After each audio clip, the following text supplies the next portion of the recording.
Na kuhimiza kwamba kuna mtu aliambiwa utapata baraka na akacheka. Kicheko kilikuwa kinaonyesha kwamba alikuwa haamini kulingana na miaka yake na muda ambao alikuwa amekaa katika ndoa. Bwana Yesu asifiwe. Aya, anasema kwamba akawaambia, enendeni ulimwenguni mote mkaihubiri Injili kwa kila kiumbe, aaminie na kubatizwa ataokoka, asiyeamini atahukumiwa, na ishara hizi zitafuatana na hao waaminio. Kwa jina langu watatoa pepo, watasema kwa lugha mpya, watashika nyoka, hata wakinywa kitu cha kuafisha hakitawadhuru kabisa. Wataweka mikono yao juu ya wagonjwa, nao watapata afya. Bwana Yesu asifiwe. Napenda hii ya kwamba akawaambia, enendeni ulimwenguni kote mote mkaihubiri Injili. Kwa hivyo Injili inatakikana kuhubiriwa. Bado hatujahubiri Injili. Bwana Yesu asifiwe. Hatujahubiri Injili. Na mwezi wa 4 kuna mission. Sema amen. Amen. Hiyo ndio ratiba yetu inayoendelea. Mwezi wa 4 tutakuwa na Injili. Nafikiri wiki ya mwisho kabisa ya mwezi wa 4. Then hiyo Sunday yake itakuwa ni Sunday ya ubatizo. Bwana Yesu asifiwe. Tukawahubirie, tuje tuwabatize, tuendelee katika jina la Yesu. Bwana Yesu asifiwe. Kwa hivyo haya Yesu anawaambia kwamba enendeni ulimwenguni kote mkaihubiri Injili. Watakaoamini watabatizwa, ambao hawataamini watahukumiwa. Kwa hivyo ni ishara kwamba hata tunapohubiri Injili si wote watakaoamini. Na ndio Yesu akawaambia kwamba hii ndiyo hukumu ilikuja ulimwenguni, kwamba Mwana wa Mungu alikuja lakini hawakumwamini. Na kwa sababu walikosa kumwamini ndio hukumu inapatikana. Lakini sisi ambao tumemwamini tuko na nguvu ya ajabu, na anasema ya kwamba watakapoamini ishara hizi zitafuatana na wao waaminio. Kwa jina langu watatoa pepo, watasema kwa lugha mpya, watashika nyoka, wala hata wakinywa kitu cha kuafisha hakitawadhuru kabisa. Anasema kwamba wataweka mikono juu ya wagonjwa, nao watapata afya. Natamani kwamba leo Bwana atupe afya maishani mwetu. Bwana Yesu asifiwe. Ibada hii ya siku ya leo ambayo tumeweka ibada ya deliverance, natamani Bwana atupe afya zetu katika maisha yetu. Wengine ni afya ya kazi, wengine si afya tu ya mwili peke yake, afya hata ya rohoni. Kikumbuka mahubiri moja hapa kwamba kuna mtu wa ndani akipata afya vizuri, hutakuwa mtu wa kawaida. Bwana Yesu asifiwe. Kwa hivyo leo naomba Bwana atuletee afya ya kila aina maishani mwetu. Iwe ni afya ya pesa ipatikane, afya ya kazi ipatikane, afya ya mwili wako ipatikane, afya ya rohoni ipatikane. Bwana Yesu asifiwe. Afya katika huduma ambayo Mungu namtumikia ipatikane, ili tunapomtumikia tuwe watu wenye nguvu, ndio tuweze kukamilika. Bwana Yesu asifiwe. Bado hatujakamilika, tuko na mapungufu. Kwa hiyo tunatamani kwamba Bwana leo aweze kutuhudumia. Bwana Yesu asifiwe. Bwana Yesu asifiwe.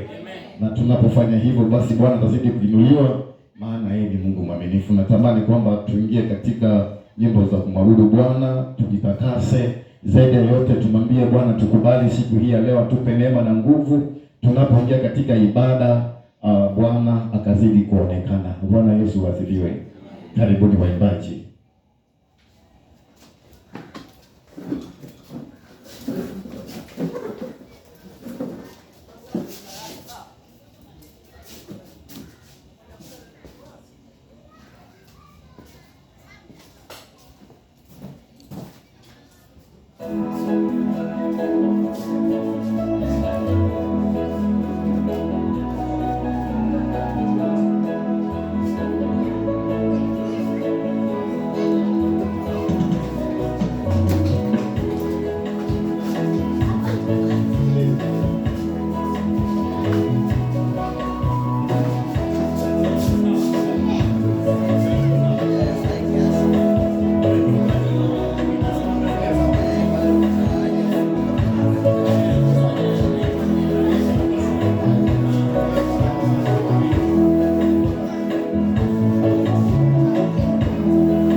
Wakati mzuri ambao Bwana tuwatalia.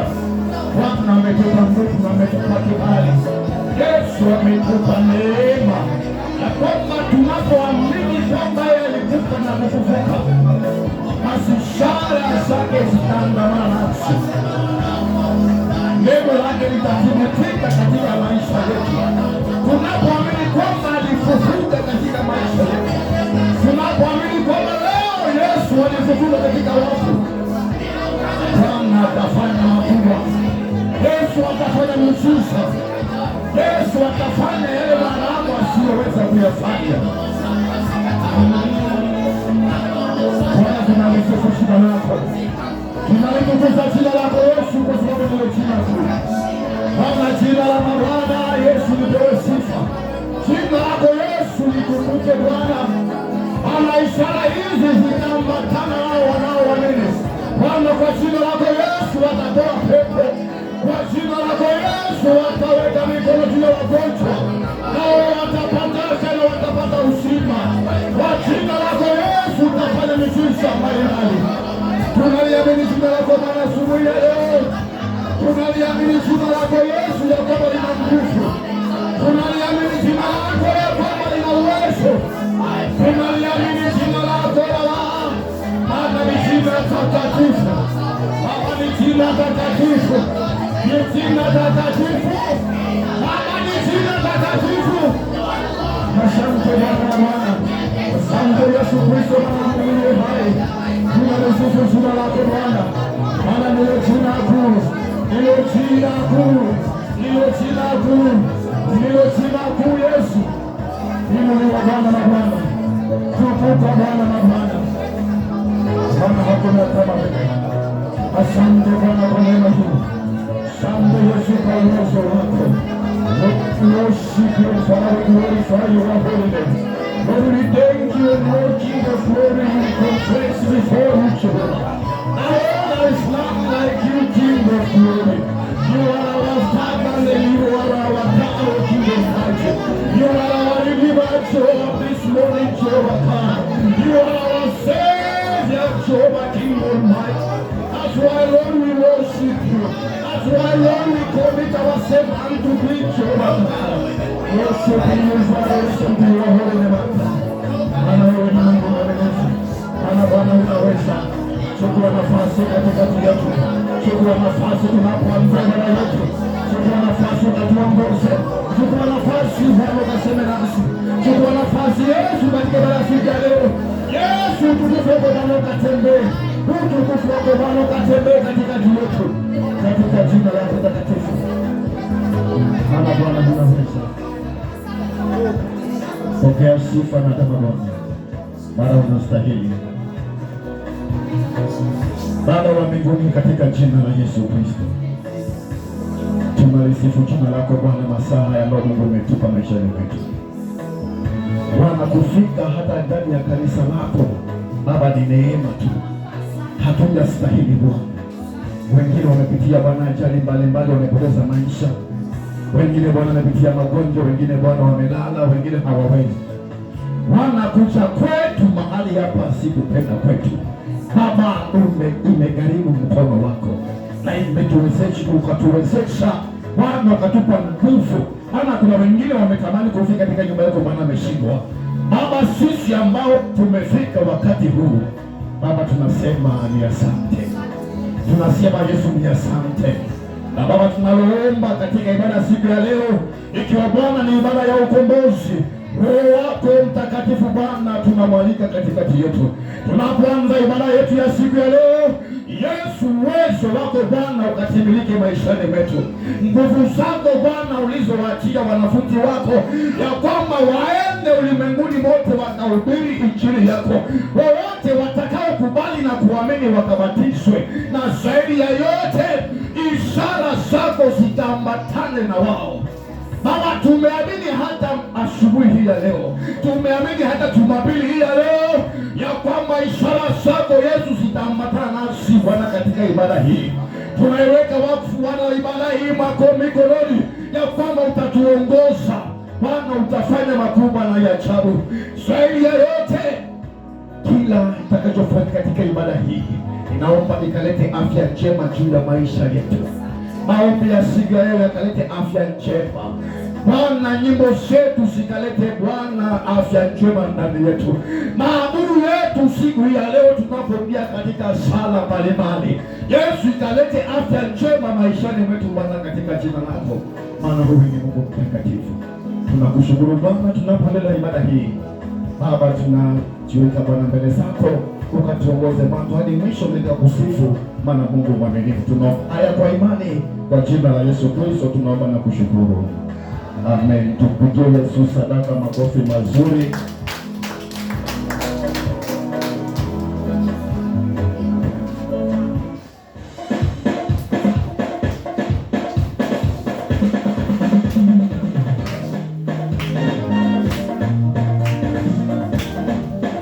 Tutapata pesa koshi. Sisi tunaenda kuvaa nguo zetu.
Everywhere,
Bwana Yesu asifiwe.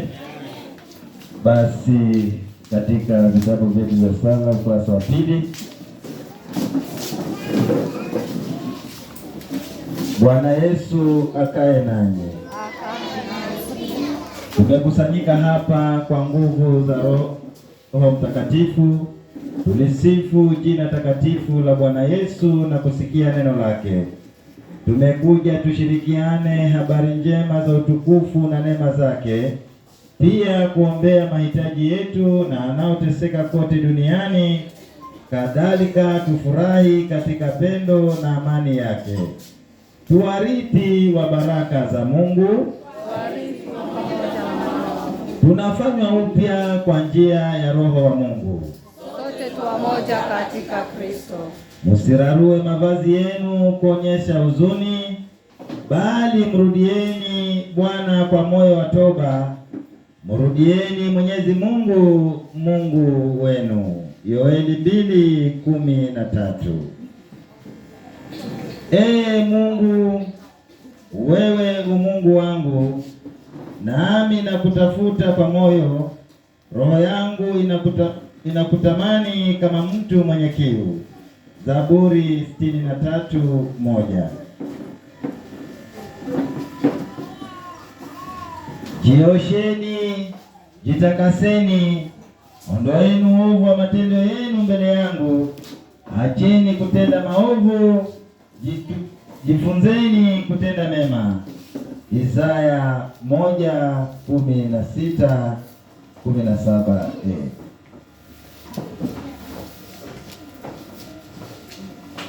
Tukisema kwamba tuna dhambi tunajidanganya wenyewe na ukweli haumo ndani yetu.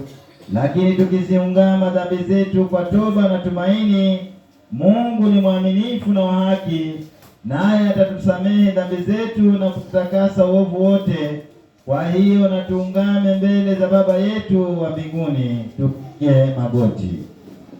Baba uishie milele, Mungu wa wazazi wetu wa kale, hapo vitu vyote vinatetemeka, bali kupitia kwa mwanao twaikaribia kiti chako cha enzi. Tumeasi na ukataa kutenda mema, mioyo yetu imelemewa na dhambi. Turehemu Bwana, usituhesabie makosa yetu, tujalie furaha ya msamaha, na utuangazie mioyoni mwetu utukufu wa yeye aliyekufa na kufufuka kwa ajili yetu, Yesu Kristo Bwana wetu. Pokeeni hakikisho la msamaha wa dhambi. Mwenyezi Mungu Baba wa Bwana wetu Yesu Kristo, ambaye upendezwe na kuridhia toba wafu huwa hai na waliopotea humrudia Bwana. Hakika wema na fadhili za Bwana zitawafuata siku zote za maisha yenu, nanyi mtakaa nyumbani mwa Bwana milele. Amen. Wamebarikiwa wakao nyumbani mwako, Bwana. Jina la Bwana lipewe sifa. Tusimame. Utukufu uwe kwa Baba aliye asili ya vitu vyote.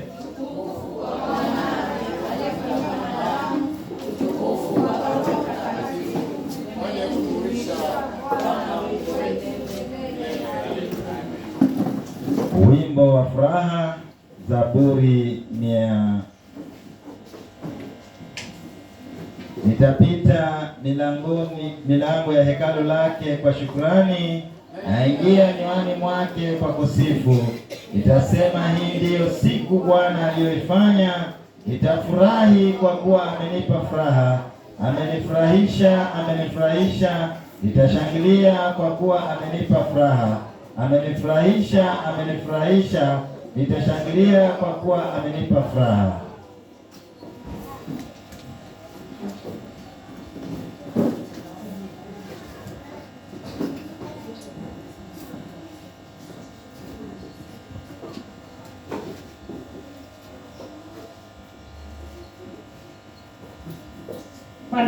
Bwana Yesu asifiwe kanisa.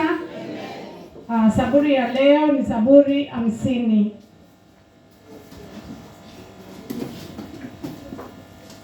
Saburi ya siku ni Zaburi 50 kuanzia mstari wa 9 hadi 15.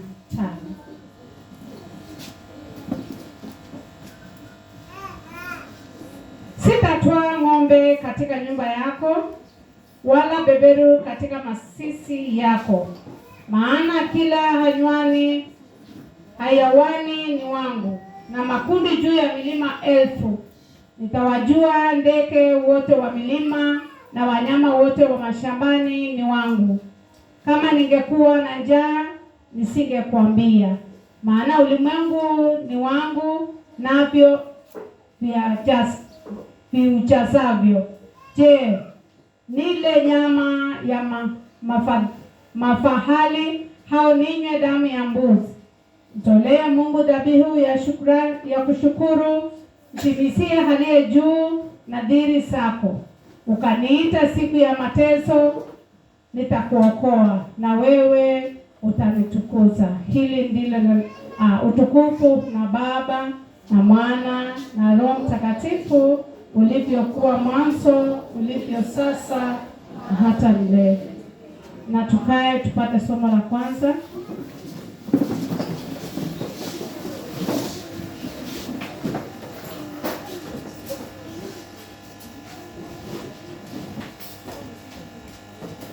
Somo letu la kwanza linapatikana katika kitabu ya Mwanzo 18 kuanzia mstari wa 9 hadi 15. Mwanzo 18 mstari wa 9 hadi 15. Wakamwambia, yu wapi Sara mkeo? Akasema, yumo hemani. Akamwambia, hakika nitarudia wakati huu mwakani, na tazama, Sara mkeo atapata mwana wa kiume. Sara akasikia mlangoni pa hema aliyokuwamo nyuma yake. Basi Ibrahimu na Sara walikuwa wazee na umri wao mkubwa, na Sara alikuwa amekoma katika desturi ya wanawake. Kwa hiyo Sara akacheka moyoni mwake akisema, iwapo mkongwe nitapata furaha na bwana wangu mzee. Bwana akamwambia Ibrahimu, Bwana Sara amecheka akisema, mimi kweli nitazaa mwana nami ni mzee? Kuna neno gani lililo gumu la kumshinda Bwana? Kwa muhula wake nitarudia wakati huu mwakani, na Sara atapata mwana wa kiume. Mstari wa 15. Akakana Sara akasema, sikucheka, maana niliogopa. Naye akasema, sivyo, umecheka. Hili ndilo neno la Bwana.